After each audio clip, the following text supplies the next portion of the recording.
Shahrukh Khan peacefully तैयारी कर रहे थे डंकी मूवी को दिसंबर में रिलीज करके एक ही साल के अंदर 3000 करोड़ वाली पिक्चरें देने का। ऐसा करने वाले पहले इंडियन एक्टर बन जाते हैं, लेकिन सालार के मेकर्स ने अनाउंस किया कि हम भी अपनी पिक्चर उसी सेम डे रिलीज करेंगे। बहुत ज्यादा शॉकिंग न्यूज, और अब ऑडियंस को डिसाइड करना है कि वो कौन सी पहले देखेंगे। हम लोगों को ऑप्शंस तो मिल रहे हैं, लेकिन जैसे जैसे रिलीज डेट पास आती जाएगी फैंस मजे लेना चालू कर देंगे। लेकिन इस क्लैश के पीछे एक वॉर अभी से चालू हो चुका है। स्क्रीन और शोज जो लगते हैं उनके डिस्ट्रीब्यूशन का। अब देखो, थिएटर्स तो लिमिटेड नंबर में है, 2 बड़ी पिक्चर आ रही है। जिसको ज्यादा थिएटर्स में लगाया उसके पास ऑब्वियसली एडवांटेज होगा। आइडिया दिलाने के लिए Pathaan all over India 5000 plus screen पे रिलीज हुई थी, जवान 5500। ये स्केल होता है बड़ी पिक्चरों के रिलीज का। और अब जब बड़ी मूवीज की बात कर रहे हैं तो सबके लॉर्ड आदि पुरुष को कैसे भूल सकते हैं। 4000 स्क्रीन पे रिलीज किया था सिर्फ हिंदी वर्जन। साउथ के लैंग्वेजेस ऐड कर दिए तो ऑल ओवर इंडिया में इसको 6200 के आसपास स्क्रीन मिले थे फर्स्ट डे पे। ऊपर से ये भी मत भूलो कि लॉर्ड के टक्कर में तो फ्लैश उतरी थी, 1000 के आसपास स्क्रीन ले गई वो। अगर वो नहीं आती तो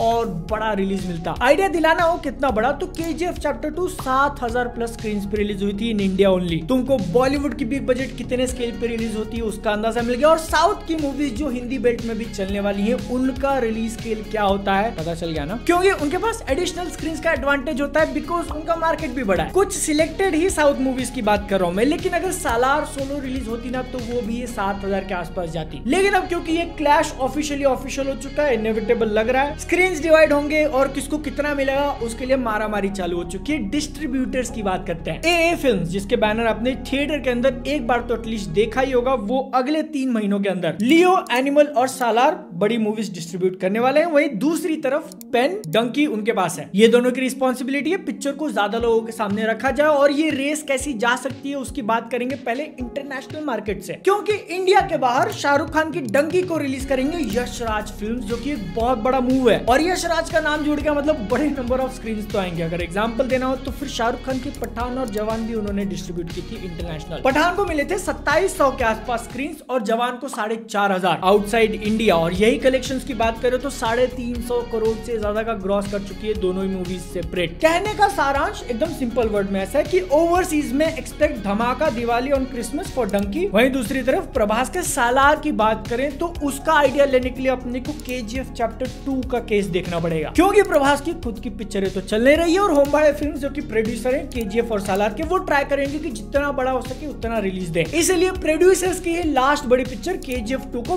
बेस्ट केस सिनेरियो हम लोग मानते हैं। वर्ल्ड वाइड कुछ 3000 के आसपास स्क्रीन मिली थी और उस पे वो 200 करोड़ का ग्रॉस कलेक्शन कर पाई। कोविड के कारण थोड़ा हिट मान सकते हो, लेकिन it is safe to assume कि सालार उसके नीचे ही रहेगी, क्योंकि वो सीक्वल नहीं है। मतलब मोस्ट प्रोबेबली ओवरसीज मार्केट में शाहरुख खान विल रूल। पहले ही हम लोग बाहर की बातें क्यों कर रहे हैं, क्योंकि इंडिया में आने के बाद चीजें काफी अगली रूप लेने वाली है। कोई रॉकेट साइंस नहीं है बताना कि सालार को साउथ में ज्यादा स्क्रीन मिलेंगी और वो वहां पे डोमिनेट करेगी। लेकिन शाहरुख खान की खुद की पिछली पिक्चर जवान ने 50 करोड़ नेट कलेक्शन किए डब लैंग्वेजेस में। लेकिन अगर हम लोग स्टेट वाइज ग्रॉस देखते हैं, डब के साथ साथ हिंदी लैंग्वेज का कलेक्शन भी इसमें ऐड हो जाता है, तो सदर्न रीजन के अंदर उसने 180 करोड़ का ग्रॉस कलेक्शन किया है। मतलब थोड़ी देर पहले मैंने जो तुमको 50 करोड़ नेट कलेक्शन बताया वो डब का था, और हिंदी में 100 करोड़ के आसपास। भयंकर सक्सेस रही है पिक्चर वहां पे, और उसके पीछे ऑब्वियस रीजंस भी हैं, क्योंकि वहां का टैलेंट काफी ज्यादा हेविली इन्वॉल्व था पिक्चर के प्रोडक्शन में। इसलिए डंकी से ऐसे कलेक्शंस एक्सपेक्ट करना काफी अनरियलिस्टिक हो जाएगा। लेकिन इतना तो मान के चलो कि सालार को फ्री में नहीं मिलेगा कुछ, थोड़ा सा ही सही, लेकिन साउथ में भी कंपटीशन देगी डंकी। और अगर राजकुमार हिरानी ने डिलीवर किया अपने कंटेंट के ऊपर तो ये और तगड़ा हो जाएगा। अब आ जाते हैं सबसे हॉटेस्ट रीजन नॉर्थ पे, जहां पे फुल मारामारी होने वाली है। Shahrukh Khan is the first preference obviously, क्योंकि उनका होम मार्केट है और इसी